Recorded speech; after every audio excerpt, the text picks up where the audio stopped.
Inclusive things to do like sports, leisure and art groups, and places to go like the swimming pool, museum or park. Across all of Gloucestershire, find your thing that meets your specific access requirements on yourwelcomegloss.org. Hello, I'm Megan. I'm Jenny, and we run You're Welcome, a website that promotes inclusive opportunities across Gloucestershire.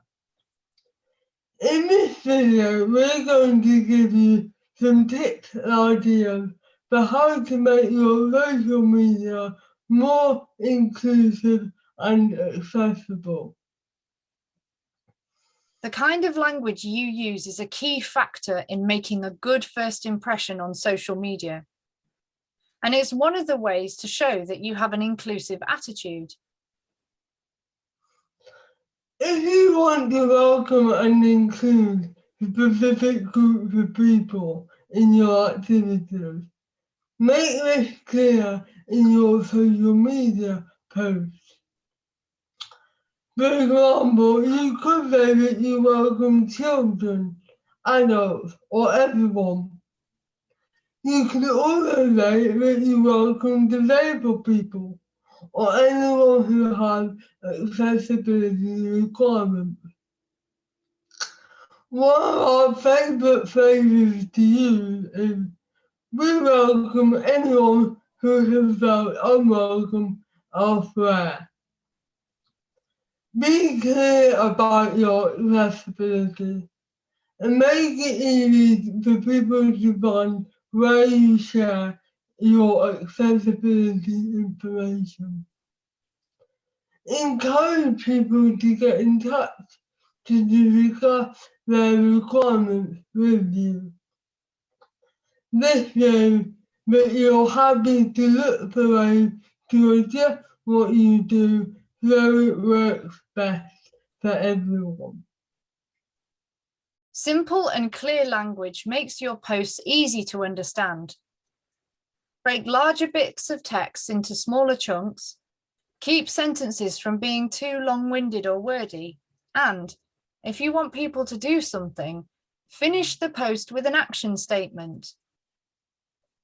People are more likely to want to get involved in what you're offering if they can see themselves reflected in the images you share. Using images that show a diverse range of people taking part in your activity shows that you really want to welcome them. To make sure you have these images available when you want them, take photos of a diverse range of people participating in your activities. Ask for photo permissions in your membership joining process so you can collect these photos easily. You could also see if you can partner up with a local group that is either led by or has disabled members and work with them to create inclusive images. If you're sharing images that have text in them, there are ways to make these more accessible. Eye-catching colours, graphics, and curly fonts might look nice, but might make the text more difficult to read. Simpler colour schemes and fonts will help to make your images more accessible to more people. If you're sharing a poster, it's also really useful to type out the information in the body of the post or in the comments, especially if it contains important information such as venues, times, and contact details. It's also important to describe your images for anyone who might not be able to see them, such as those who use screen reading technology. A screen reader reads out any text on a page and it skips over images. You can describe your images by adding alt text. This is a text description of what's in the picture. It might say something like, photo of two people sitting on a bench. Keep it short, describing only what someone really needs to know, because information that is not relevant gets in the way of a screen reader reading the rest of the page. Decorative images might not need alt text, but any images that provide valuable context to what is on the page do need alt text. These include photos of people doing activities, posters, and other images that present information visually. We made a separate video about how to create alt text, so we'll put the link to this in the video description. One last point on screen readers. Hashtags are basically words squashed together with no spaces between them. This is how the screen reader reads them, so they don't make sense. Capitalizing the first letter of each word in your hashtag means the screen reader will interpret it as separate words. Different people find it easier to engage with different types of content.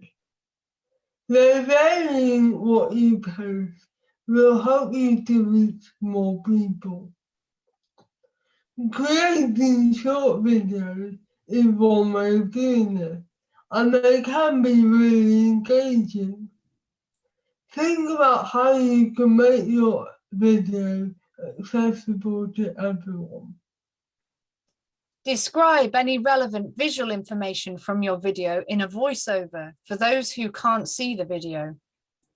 This is known as audio description, and it might say things like, "It is a sunny day and the man walks towards a car." The descriptions should be clearly audible over any sound in the video, and ideally should be inserted around any dialogue. If you are sharing a video where background or actions remain static or are not essential, you can still make it inclusive by having the presenter refer to where they are. For instance, today we are sitting by the lake in Pitfield Park to talk about "You're welcome."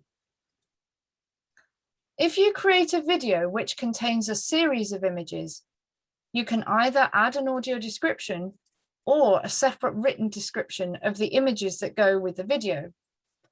For instance, the video shows various children playing football. Remember that by relevant information, we mean information that relates to the message of your video and pictures. You can add captions to your videos to make them accessible to people who are deaf or hard of hearing. It's always better to add your own captions, and automated captions can be inaccurate. If you're doing a live video, automated captions can't always be added until after the video has been live streamed.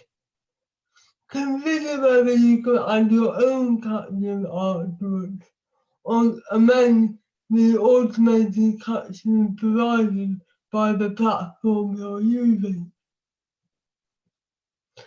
You can also provide a text version or transcript for anyone who would prefer to read what is written and spoken in the video. Please do get in touch with us if you have any questions about how to make your social media inclusive. We've left our contact details in the description for this video.